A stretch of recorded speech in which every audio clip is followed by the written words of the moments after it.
You're listening to the B&H Photography Podcast. For over 40 years, B&H has been the professional source for photography, video, audio, and more. For your favorite gear, news, and reviews, visit us at bnh.com or download the B&H app to your iPhone or Android device. Now here's your host, Alan Weitz. Greetings and welcome to the B&H Photography Podcast. Today's topic, stop action photography, a genre of animation that in the case of today's guests combines elements of stills, video, and electronic illustration together. But before we set sail, let's take a minute for Al's Gearhead Pick of the Week. Photodiox, a company we love, has introduced a new line of specialized lens adapters called Photodiox Pro TLT-ROKR tilt-shift lens mount adapters. What's cool about these things is that they allow you to utilize medium format lenses as tilt-shift lenses on select micro four thirds, APS-C, and full-frame mirrorless and DSLR camera systems. Medium format lenses have wider image circles, which enables you to use them for perspective control on smaller format cameras without sharpness and or light fall-off issues. These adapters are available by special order for adapting Pentax 6.7, Pentax 645, Hasselblad V, and Bronica SQ mount lenses onto Canon EOS, Fuji X, Nikon F, Sony A and E mount cameras, and Micro Four Third cameras. If you're into architecture or other subject matter that requires perspective and or depth of field control, these adapters are well worth looking into. Okay, we paid our bills, though. Let's get on with the show. Matthias Brown is an artist specializing in hand-drawn black and white traditional animation he calls TraceLoops. By stripping the process of excess, the remaining animation reflects a very tangible experience that explores the interplay between negative and positive spaces, as well as the portrayal of 2- and 3-dimensional movement. Matthias studied graphic design at SCAD Atlanta and currently resides in Jersey City, New Jersey. Sam Cannon is an artist and director based in NYC, our hometown. Her personal work focuses on the manipulation of time, space, and the female form. Living somewhere between still photography and video, her images explore the way we interact with never-ending movements in the age of the 15-second clip. What we plan on exploring today with our guests is the relationship between the stop-action imagery of their work and what most of us common folks call traditional photography. Welcome. Thank you for having me. Pleasure to have you guys here. So, do you guys call it stop action? Nah. What do you call it? Most of mine is traditional animation, is just frame by frame because I do a lot more hand-drawn and manipulation. But otherwise, I might do stop action. I usually just call it motion in general. I like making really wide blankets for things. It's also different because you're mostly working with a lot of human subjects. Yeah. So you're not stopping their motion in the same way. Sometimes you have to, though. Yeah. Directing a stop motion video involving a like real living being is really complicated. I imagine. You just need a bullhorn and a whip. It's all you need. Yeah. Seriously, and a chair. You get very good at giving out quick, rapid-fire direction, like left hand slightly up, head back, don't breathe, no blinking right now. Sounds like me talking to my kids. Now, a question for each of you. Did both of you or either of you start in photography and grow into this, or did you sort of get into photography through other art forms? It's just sort of been something that's been around. When I was younger, my mom had a Pentax 35 millimeter that she would bring out now and again, and then got a pretty early on digital camera that I remember you couldn't use a live view at all because it would drain the batteries immediately, and it took like 4 AA, and it had a 1 megabyte card, but it was called Peek and Charge. Peek and Charge, yes. And then had a photography class in high school where it was a full darkroom, 26 enlargers, one for every kid in there, black and white. So I did that in high school, then some in college, and somewhere along the way in there did some stop-action animation with things like toys. But I didn't have a tripod, so they weren't the smoothest looking. I did that too. I started doing stop animation with a video camera, and it didn't have a still photo function on it. And so I would make all of them by just hitting record and then stopping really, really quickly, and also didn't have a tripod. So all of the early animations are really, really awkwardly paced, and there's a lot of camera movement. There's a lot of Legos involved. Lots of Legos. I have always been interested in photo and video and animation, and I started shooting short films when I was like 9. And I went to an art school for middle school and high school and studied photo and video in both. And so the two have always been the same in my mind, which made it really difficult because then after I graduated high school, I had to choose if I was going to go to film school or if I was going to go study photography. But I really like having a studio practice and being able to make something out of nothing. And so I ended up choosing photography. Does that bother you to be one or the other, and you never felt that? It did bother me. Yeah. It bothered me a lot at that point in my life. But then that was kind of the thing that started my career because I refused to choose either or and had to carve out this space in the middle that I found interesting. And then because I was so excited about it, when I found for the first time a space where I felt like I had the creative freedom and inspiration that I had been looking for, and then to have that become a commercially viable form of art immediately after, because this was like 2013, 2000, Vine, Instagram stories, that those types of short form video weren't really a thing yet, but they were about to be. Right. And so, yeah, I found this space that I was really excited about making work in. And you put a lot of, you put a lot of credit to Instagram for getting your work out there, or not in the beginning. Now No. it's a huge deal. Yeah. A lot of people find my work through that platform, and I love sharing work on it, but not in the beginning. No. Okay. And how did you get it out there in the beginning? I started by making a lot of animated GIFs and sharing them on Tumblr. On Tumblr. Yeah, Which you have Matthias can also speak to that, because that's how we kind of met for the first time too. Yeah. Yeah, it was through mutual friends on Tumblr.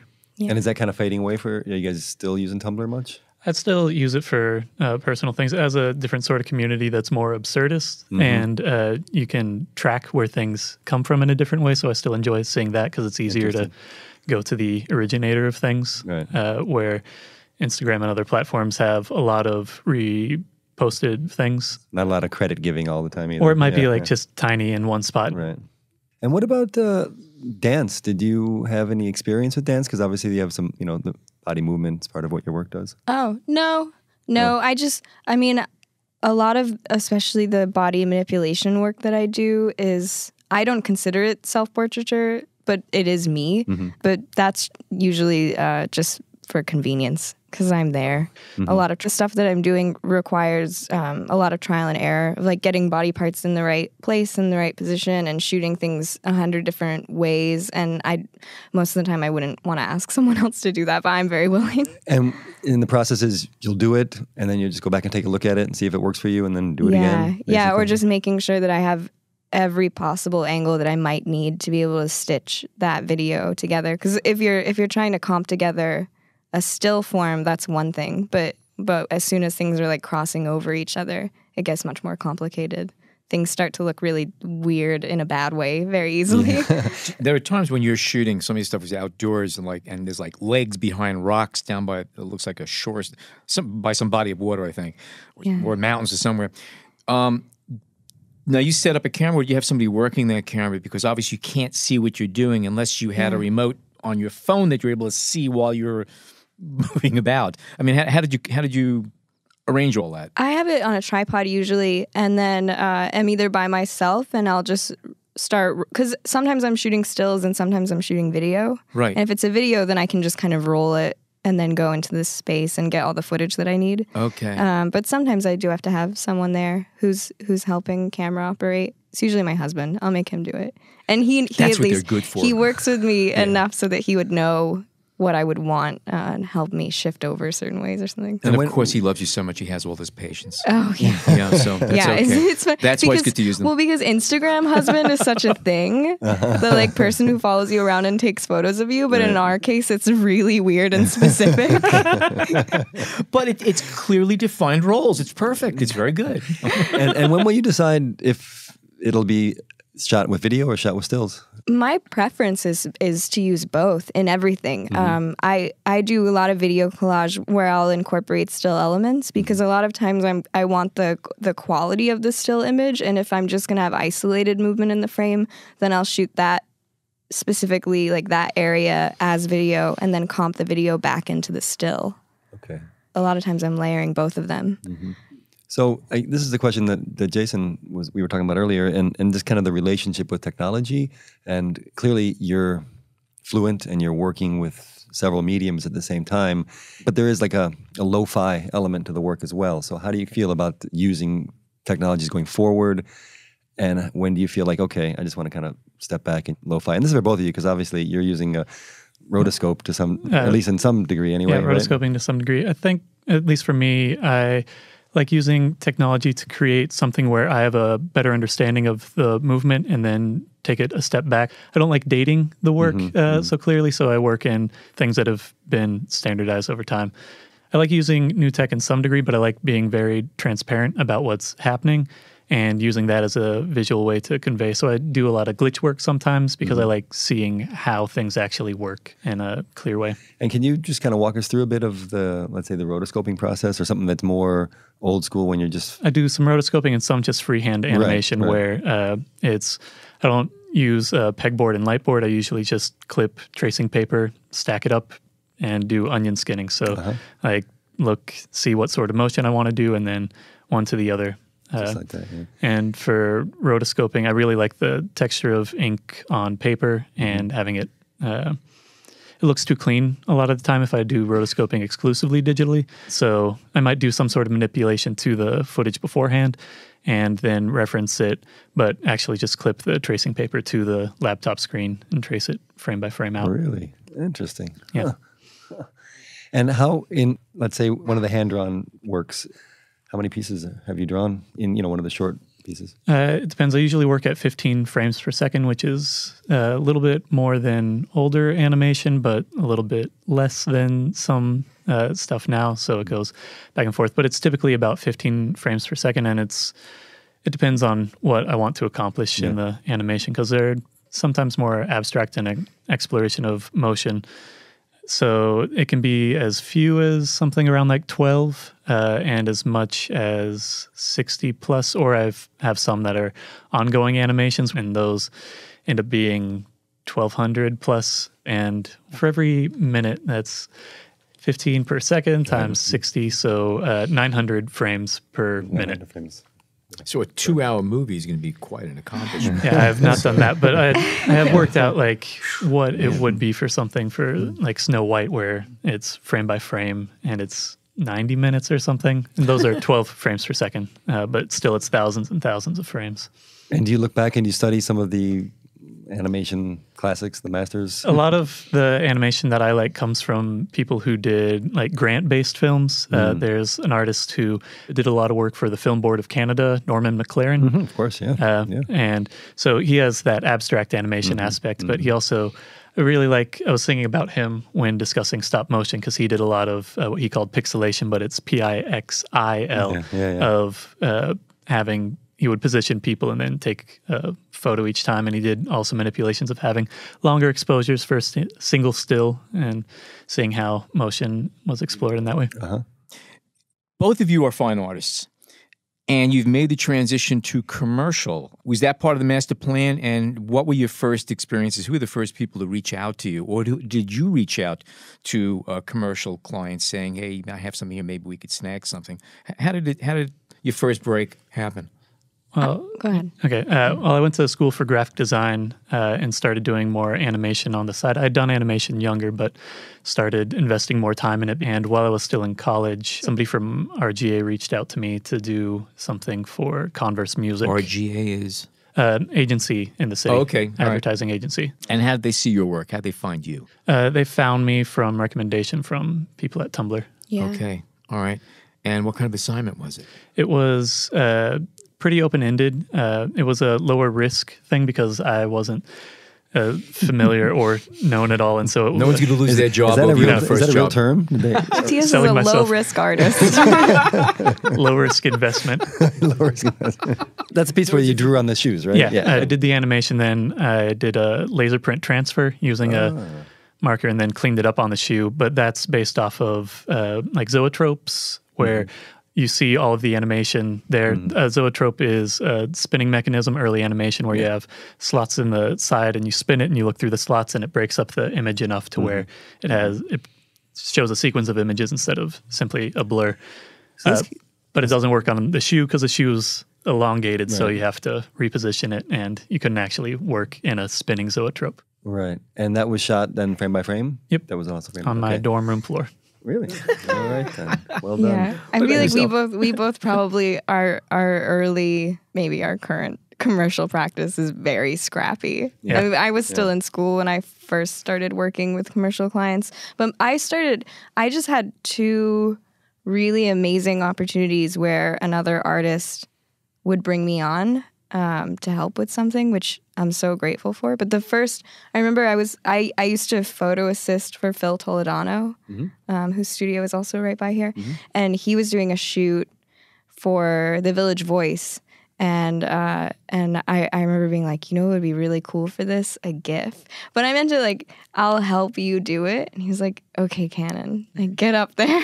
And so that was the first time that I had ever had a GIF published, and it was on the website for the Village Voice because you can't print it, and that was amazing. It was of the rapper A$AP Rocky smoking a blunt, and I animated the smoke rising up. But then there were these 2 really cool guys, they go by Mr. GIF, who they're based in New York as well, and I had found them on Tumblr and saw that they were making the same kind of work that I was making, and brands were reaching out to hire them to do that. I was like, man, that's the dream, you know? Found this thing that I'm obsessed with, and somebody else is getting paid to do it. I want to do that too. And emailed them and just asked if they ever had a shoot that they needed help on, that I would be thrilled to help them. And they brought me on for some work. And then they were the ones who introduced me to Matthias. It was on Halloween. Yeah, it was on Halloween. I just remember because the streets were blocked off. Yeah. Good story. That's the end of it. I don't really have anywhere else going on. Well, obviously you seem very comfortable, obviously, with old tech, new tech. Which one did you have to adapt to more? I mean, I don't know that I've ever been particularly more comfortable with one or the other. I just like taking things apart. Like I took a bunch of toys apart when I was a kid, and might have trouble having that toy later on because I had broken it by taking all the pieces apart. But I just like finding out how things work and taking a step back and making it really tangible what's taking place. And so, was there ever a doubt that this skill or this practice of yours would lead to art, or were you thinking engineering? Is there a science element to this? Or? When I was a lot younger, it would have been maybe engineering because math and sciences were easy for me. But then I got more satisfaction out of doing artistic things. Especially when people start paying you to do that. Yeah, that was a little bit later on. Getting paid to play, that's a beautiful thing. It's a lovely thing. And Sam, same? Or? My relationship with technology is, it doesn't, the actual camera or method that I'm using to record the motion has never been that big of a deal to me. I have the cameras that I enjoy working with and that I'm comfortable using. But I remember even when I was a kid, the first animations that I made were all in MS Paint. I found a couple other people who also used to do this, but I would like open up 2 MS Paint windows on my PC and draw a frame out and then copy the entire frame and paste it into the second file. And you could undo and redo for like 5 steps. I think it was like 2 steps forward, 2 steps back or something. And so I would copy over 5 different frames, and then I would just sit there and like Control Z, Control Y, Control Z, Z, Z, Control Y, Y, Y, and play it backwards and forwards. And you can't save them. Right. I was just doing it because I liked making this thing move. I liked taking this like flat image and turning it into something that was moving.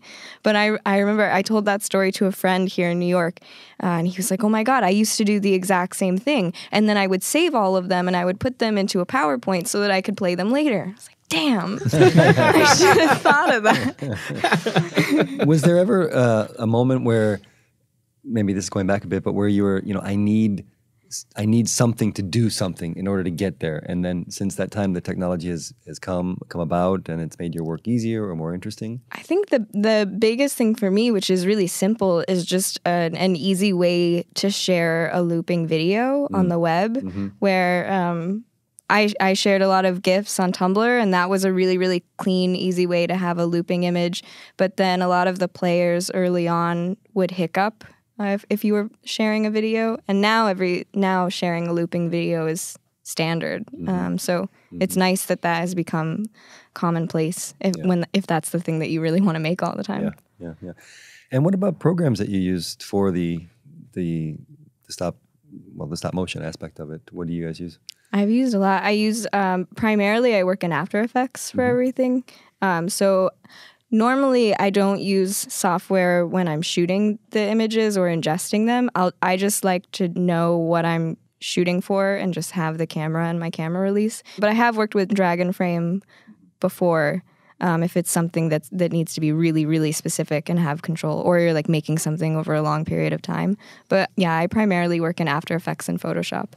I think I just have the reverse of which is my primary use. I mostly use Photoshop and then After Effects for exporting video because it has more control.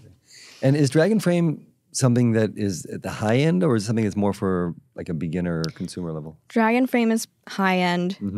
The features are amazing, but there are also other programs. And now there are a lot of apps that you can just download onto your phone that do really simple onion skinning and playback and, taking sequential stills and making a video for you. I feel like there are a lot of free or really, really inexpensive ways to have stop animation software. Yeah, but you guys are past that. I mean, that's something you would just recommend for someone starting out, or anyone. I mean, I think that I'm a very firm believer that you should be able to make something regardless of what your tools are, and then just finding.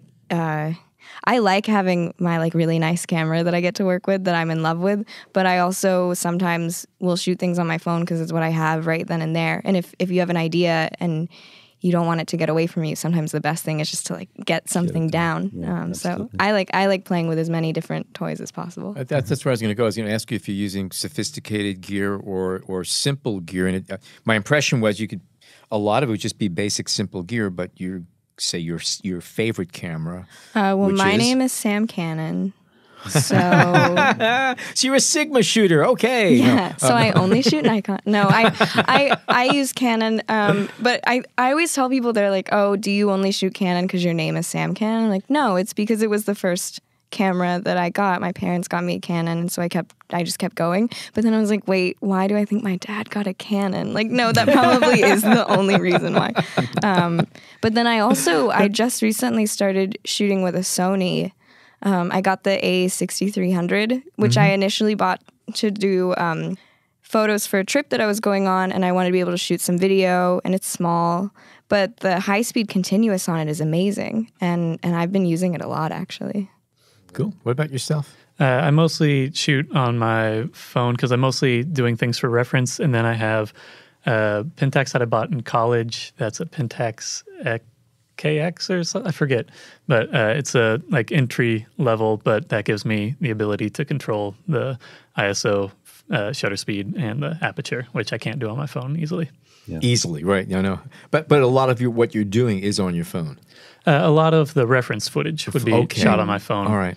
Because I'm mostly using it to sort of track the motion and see how it looks and then manipulate it after the fact. And sort of cleaning out everything by rotoscoping or using it as reference things, because that's not the final product. That's just a reference along the way. How old were you when you started poking around under the hood? Depends on what it's in reference to. Oh, okay. All right, okay. You know what? Let me rephrase that. I love that line. Please don't edit that out. Keep it in. Okay. Let me rephrase that. How old were you when you started going beyond the abilities of your equipment, saying, I want to start doing this, and start tinkering around, with beyond the normal. Breaking stuff. Oh, here's a great camera, and just taking a picture. I think for breaking things, it would have been when it was more digital, because it was a lower risk. For if I broke the file or something, then I didn't have to pay anything for it. But in high school, had the photo class where we had darkroom, and eventually got to the point where I was trying to imitate Jerry Uelsman. Oh, sure, yeah. Because if you went when it wasn't popular, you could get 3 enlargers. I wasn't able to get there. I could do sandwiching negatives or something like that, but I didn't get anything really that well done. But I did start cutting up the photo paper and positioning it before exposing it, so you get these different sections where it's sort of cubist in a way. Yeah, I saw that. Yeah, it looked like they were strips that you were working on. Yeah, but manipulating it, and then you have a flat image where parts are in focus, out of focus, or at weird angles, and some are more exposed because they're closer to the light or further away. So that might be the first time that I tinkered with sort of breaking the equipment in some way. And then I did a lot of glitch work in college that helped me to understand how files were being saved in a much better way because I could see what was going wrong. Ah, okay. What about yourself? When you were talking about Jerry Eaglesman, I was thinking like, what artist would I have seen around that same time in my life that started to change my idea of what I could be as an artist or a photographer? And I think for me, it was William Kentridge, who is not a photographer, but he was working with cameras because he would draw frame by frame in his studio, and then he would photograph them, and he started making stop animation films of these illustrations that he was doing. And I remember seeing his work for the first time, but then also he did a lot of work with puppets and building out these light shows, these projection shows. And I think that was the first time that I realized that I was really just in love with motion. Like it really wasn't about a medium.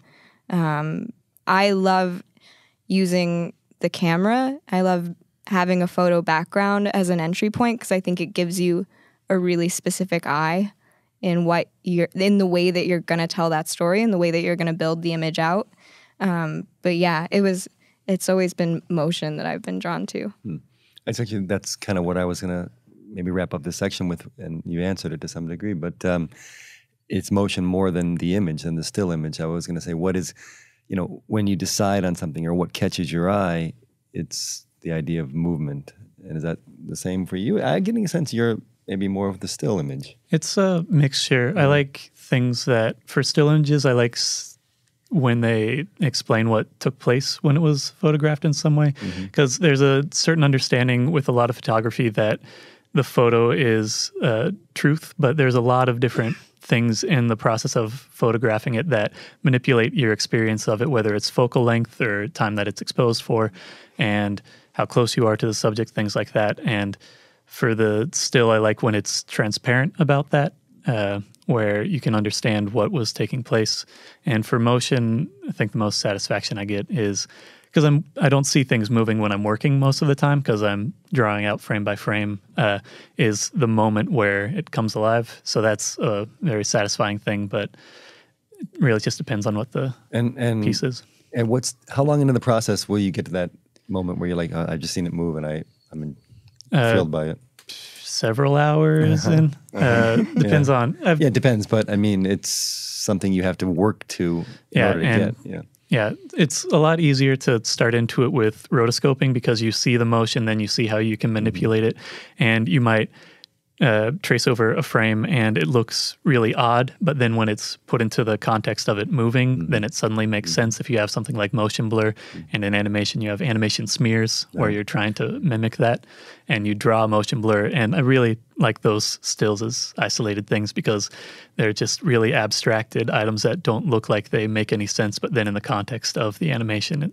just looks like motion. And did you buy a rotoscope? Did you put one together and make something? Or it was I didn't have a stylus of any sort in college. I just had my ClickPad on my laptop, and that was getting a weird callus on the side of my thumb, and it was very tiring to do rotoscoping using just a trackpad. And so I had a lot of tracing paper and started just clipping into the screen. Yeah. And continue with that. You know what else too, thinking about the still versus motion and how they can relate to each other, and the way that I've come to understand it is still photography. One of the things that I find so beautiful about it is that the way that it tells a story, it gives the viewer everything in that moment. And you can tell a very long story or you can tell a very short story, but you have that one frame, and then it's really up to the person who's viewing it to give their time at that point to read into it. Where I feel like with motion, which is normally associated with cinema, it's very much about at a set amount of time that you're going to have that interaction with this piece, right? You're going to have a linear experience. There's a start, a middle, and an end, and you're going to have to sit through all of that to understand what this thing is. Yeah. And I think when I realized that I love motion, the reason why I still wanted to push towards the photo world is that approach to still photography I was really drawn to. So I like making short looping motion pieces because I like the idea that the actual image might only last for a few seconds. It's just going to keep looping, and I'm giving you everything then. And then the viewer can decide to stay there for 10 seconds, and they could decide to stay there for 3 minutes, and they could have totally different experiences. I guess that's what I was going to get at. Do you think that you're going to gain further insight or information or narrative from multiple viewings of that loop, or is it just kind of a repetition of the same and a re-enjoyment of what you just got? I think that it would. You could say the same thing for photography. You could say the same thing for painting or sculpture.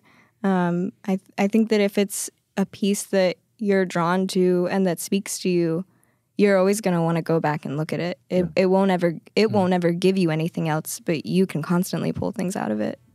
We're going to take a short break and come back with Matthias Brown and Sam Cannon. Stay tuned.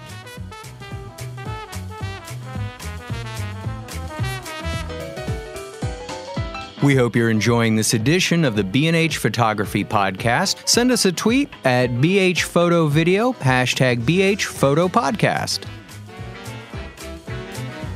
All right, we are back.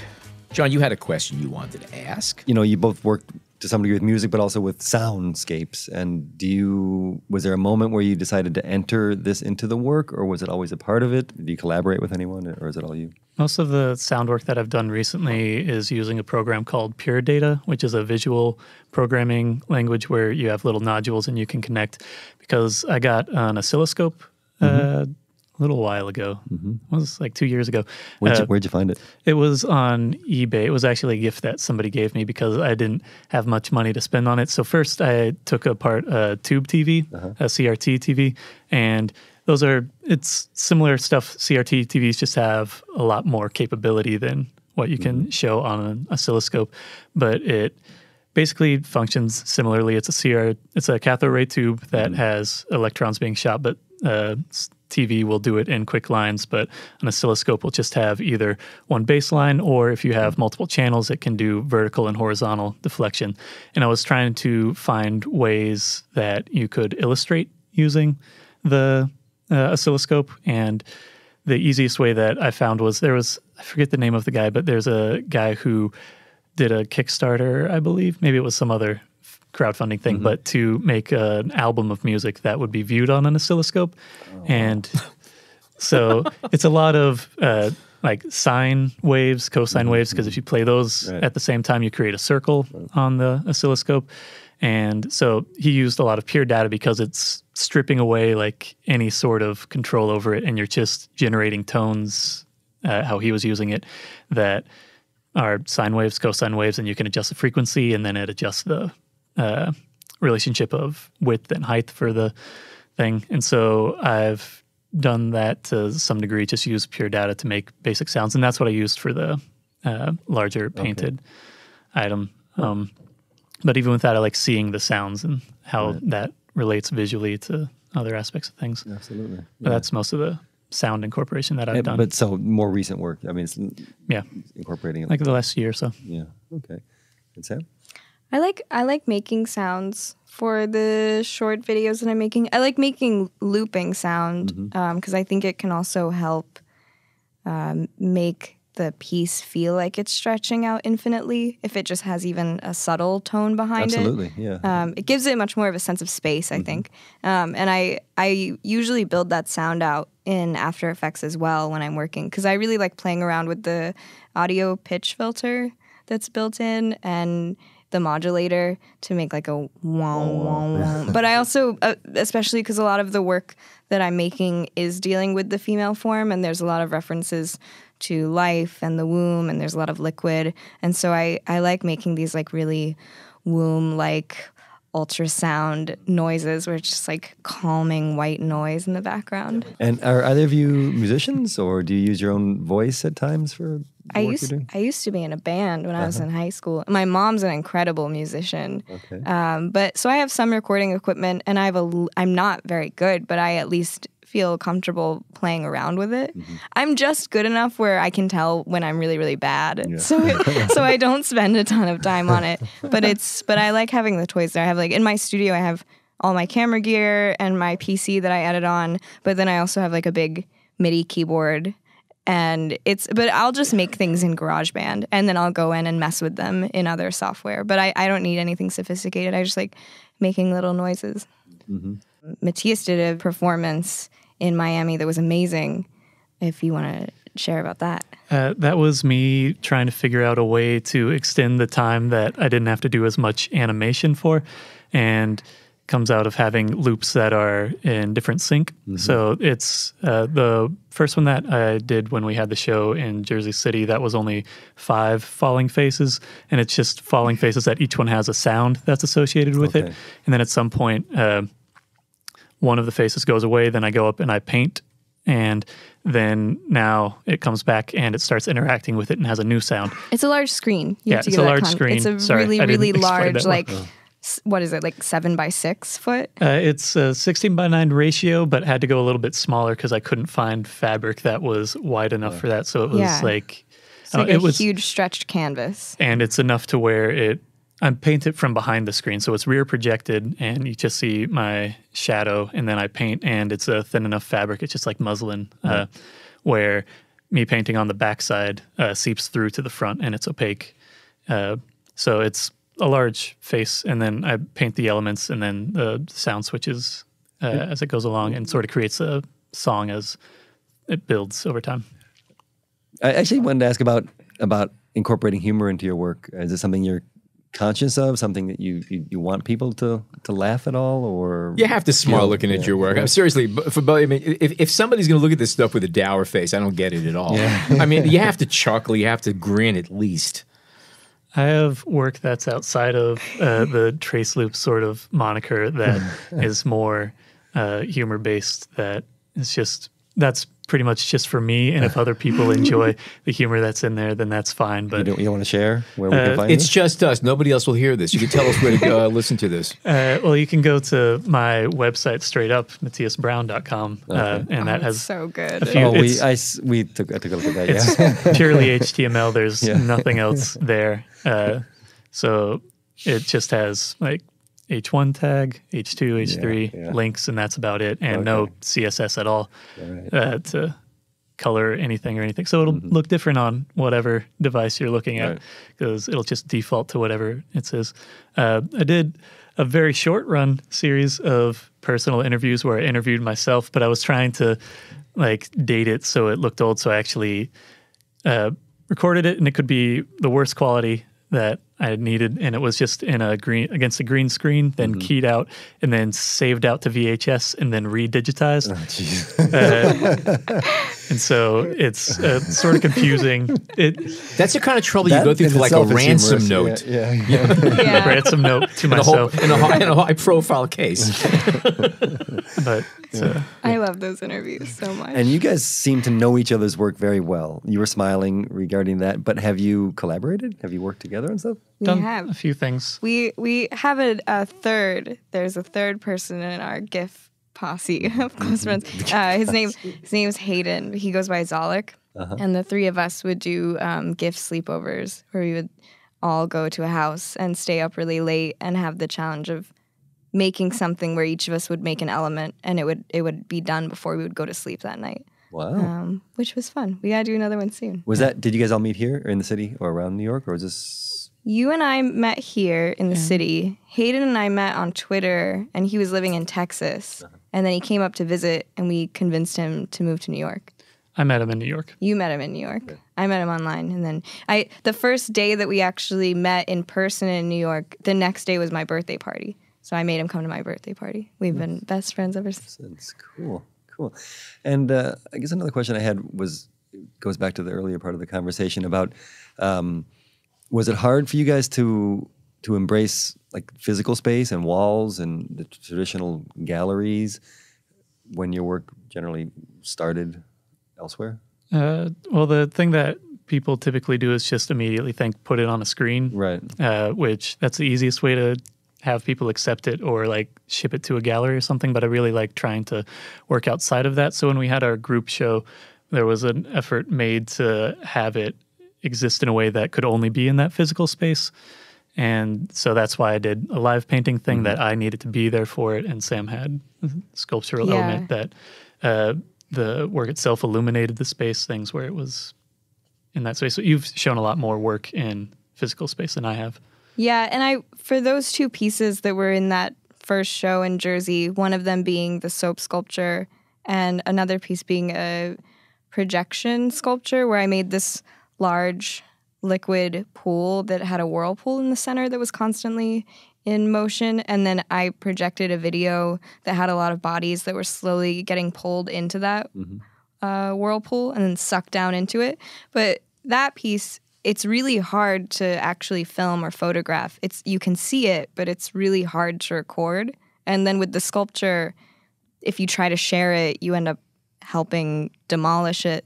So once I was in a space, it was kind of hard for me not to want to make work that was about pulling things off the internet and not having them be involved. So yeah, the work itself became very much about that experience. Right. And do you see yourself going more toward in that way, or? I would like to, both for my personal work and then also in collaborating with clients and brands and the commercial work itself. I'm really interested in doing more experiential things. I did a piece in Soho at Galleria Melissa, which is it's a storefront for a Brazilian-based shoe brand, and did a huge video installation there. And then in December, I did a video projection, it was like I think it was 160 feet wide on the exterior of this building during a music festival called Day for Night.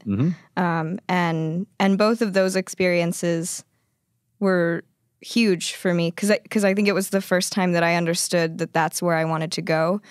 Being an artist who works in short form video, everyone expects that as your career continues, you want to make longer form pieces, and like that's where you'll take it. And go toward the narratives and go toward the film. And I've never felt. I mean, for me, a long form piece is like 10 minutes long. It's not an hour and a half. And I think that was the first time that I realized, oh, I can grow these things based on the space and the ways that people experience them, and that was huge for me. Do either of you look back? I know you mentioned Norman McLaren, but do you guys look back to some of the experimental filmmakers of the 60s and early 70s for any inspiration? Yeah, I have.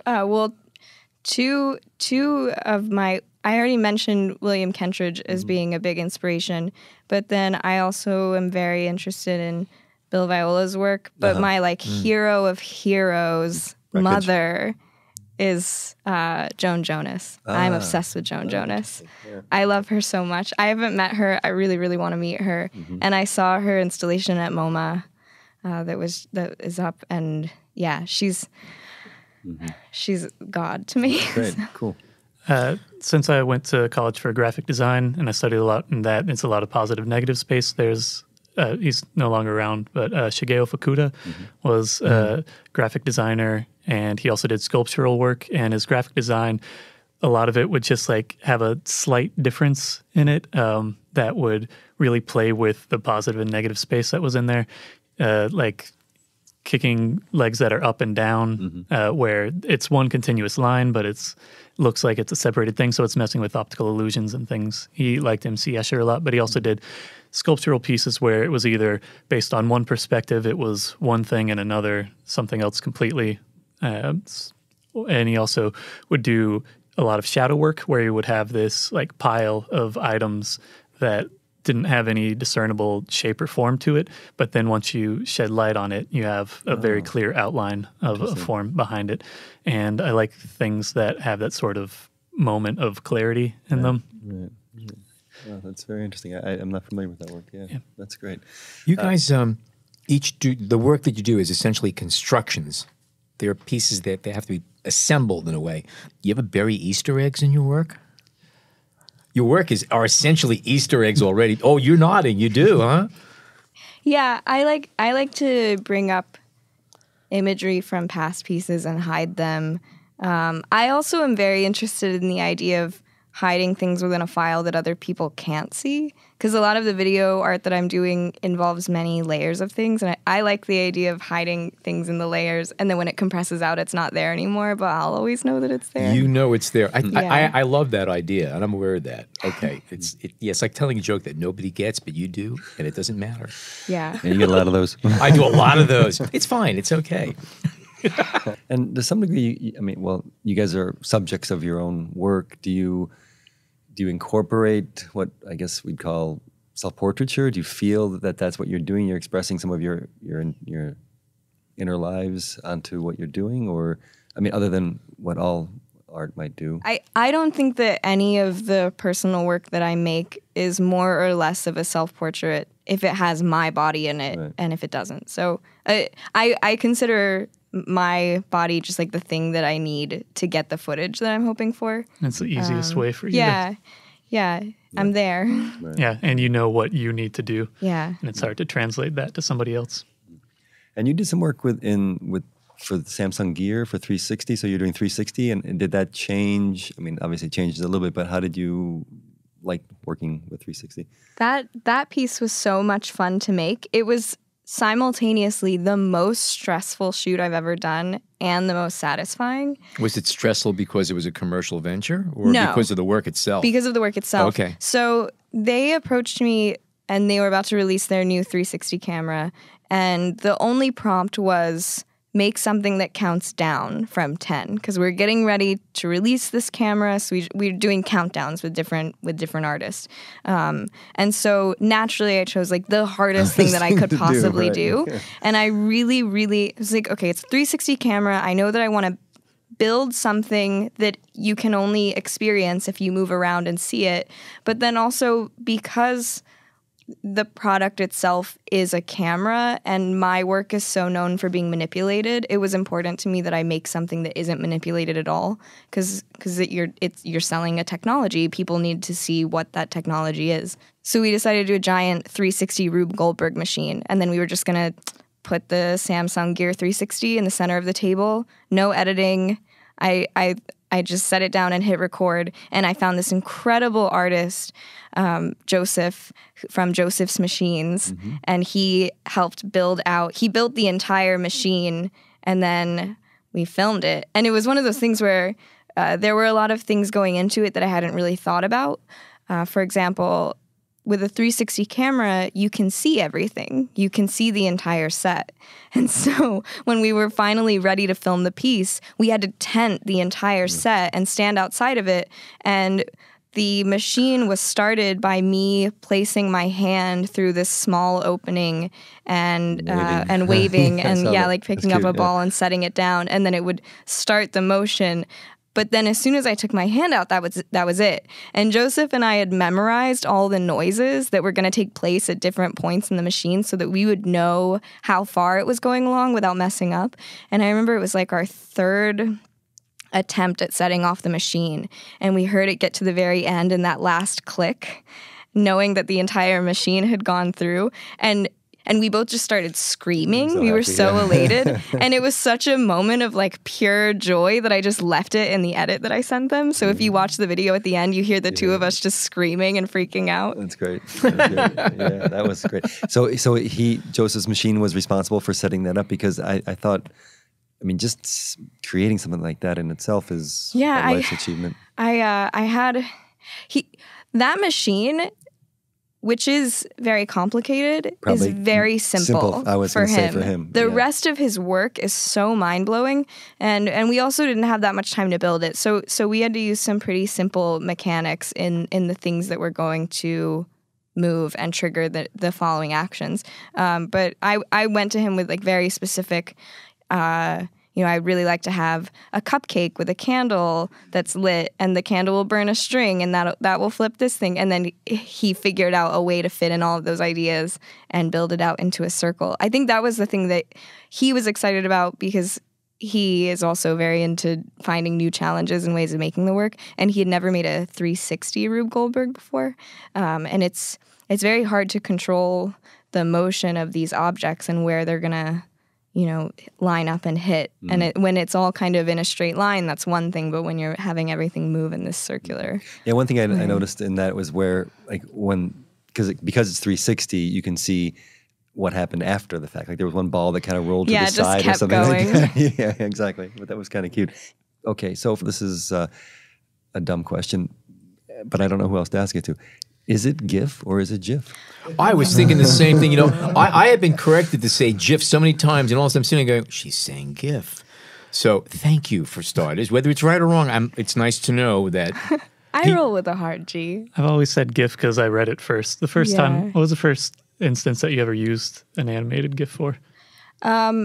Probably to decorate. I remember making GIFs when I had a MySpace to decorate my MySpace page. I used mine when I got a copy of Photoshop 7, and but I had to manipulate the image in there and then use Macromedia Flash, and I would use it for AIM icons, but they had to be like under 5 kilobytes or something. Yeah. It was a crazy small. What did it do? It just flashed? It would just like go up and down. Yeah, I was going to say you can't do much. It was solid colors, so it was like 3 colors in the thing. And you also had no control over the export. It was just save it out. Well, okay, so technically it's GIF, but... The guy who created the file type said, choosy programmers choose GIF referencing. And if that's the reason, I can't get behind it. It doesn't. It's too lame. I can't do it. But I also think that anyone who's like mean about it and corrects you, they're just kind of a jerk. So I think people should say whatever they want. You could just look at it and say, I don't give a damn. That's all. Just end it right then and there. And it's for graphic interchange format, so it's a hard G. It's a hard G. There you go. Acronym that's I like for. that. That'll work for me. Do you guys consider yourself photographers? I'm not as much a photographer, but sometimes I am. Right. See, when I look at your work, I wouldn't call you a photographer. I'd say you're a visual artist who incorporates photography into your work. That's how I would define you. I would say your work is definitely more photographic. There's more photographic elements visible, but it doesn't mean necessarily that you're any more a photographer than he is. Yeah, I usually go by artist and director because at least with director, motion is implied. But even that, I don't know. It's hard to pin it down. I like to think of myself as a magician more than anything. There was a lot of early motion stuff that was magician people just creating it. That's a great point. Yeah. Sure. I mean, I think and a lot, we're friends with other artists who have a similar process, even if what they're making is really different. But it seems like the personality type and the interests that we have, it's not about one specific type of work. It's about enjoying the process of learning new things and experimenting and taking things apart and putting them back together. And I wouldn't want to be tagged as a photographer if I was doing the kind of work that either one of you would be doing, because it's too confining, and especially if somebody's going to be looking for you commercially, why pigeonhole yourself like that? You're a visual artist, that's it, and you incorporate whatever it is that you need to get that final product. But you know what else? I think that there's the idea of what photography is changing so much right now, and so I also at the same time think that what I do often is photography, even when there's motion. I think that if I'm making an image where the camera is on a tripod and there's an element in it that's moving, but it's not a like linear story, that still to me is much closer to photography than it is to film. And photography has always had a history of the technology changing and the way that people experience it changing. And like, no offense to the photo industry, but we're not great at being accepting of the process changing. We very much like, we'll get into the art world finally, and then suddenly color photography is an art. And like, we're very much about being protective over our own form. And so in a way, that's kind of, knowing that history is very freeing, because then being an image maker who's making GIFs and having someone be like, well, what you do isn't actually art. I'm like, what? Okay, but you know. Yeah, but yeah, so I think that's one of the things that I really love coming from a photo background, is knowing that it's very much a history that's like constantly pushing forward, and people are constantly changing their minds about what is and isn't art within that form. So. And one follow-up thing, which I meant to ask you earlier, we were talking about your earliest experiences, and you said that you one of your first things, you made a film. You said when you were younger. What camera was that? Was it a movie camera, a video camera, or was it a still camera that shot video? Because that comes back to what I just asked you, too. Yeah. It was a high 8 camera. Ah, okay. Yeah. And I didn't have any editing software. And so you would just shoot everything in camera. And I remember I got really, really excited when I found out how to use the transitions that were built in camera, the like wipes and fades. But I didn't understand enough about post-production or what the experience of watching that film afterwards would be like to know that like you shouldn't just cut the action and then have it wipe across. So all of my early works involve me like directing another kid to do something, and then they would freeze and just look at the camera, and then a black bar slowly goes across the frame. It's so awkward and kind of amazing. Did either of your folks, your parents, bring art and photo into your life, or did they? You mentioned that your mom's a musician. Yeah, my mom's a musician. Neither of them were image makers, but they were very supportive. Your mom had a camera. My mom's an art teacher. Okay. She teaches middle and high school art, and my dad did art in college and continues to have it like on his own time here and there. And at one point he thought about being a children's portrait artist, but found out that if you enjoy like hanging out with kids, they don't want to be there, and it takes forever, so you end up with an unhappy kid while you're painting, and so it's not a fun experience. Cool. All right, that's great.